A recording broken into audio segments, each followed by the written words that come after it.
விஜய் மேல தப்பு இருக்கா? நிச்சயம் இருக்கு. ஆனா அவரை விட ஒரு படி மேல போய் கரூர் அசம்பாவிதத்துக்கு விஜயும் தாவேக்காவும் மட்டும் தான் காரணம்னு நீங்க பேசுறது நியாயமா முதல்வரே?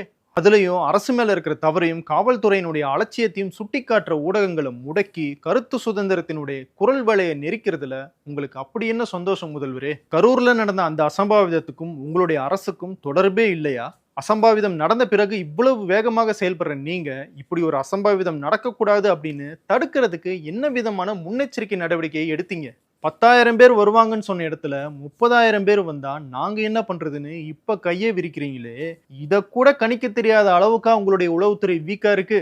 விஜய்க்கு வர கூட்டம் எல்லாம் ஒரு கட்டுப்பாடற்ற கூட்டம், அரசியல் தெரியாத ரசிக மனப்பான்மையில இருக்கிற ஒரு கூட்டம் அப்படின்னு உங்க கட்சிக்காரங்க எல்லாம் சொல்றாங்க. அப்படிப்பட்ட ஒரு கூட்டத்துக்கு இப்படிப்பட்ட ஒரு இடத்தை கொடுத்தோம்னா என்ன நடக்கும்னு உங்க அரசாங்கத்துக்கு தெரியுமா தெரியாதா? இல்ல தெரிஞ்சேதான் இப்படி அலட்சியமாக இருந்தீங்களா? கரூர் நகரத்துல இதை விட பெரிய இடம் இல்ல அப்படின்னா அந்த கூட்டம் நடத்துறதுக்கு அனுமதி கொடுக்காமயே இருந்திருக்கலாமே.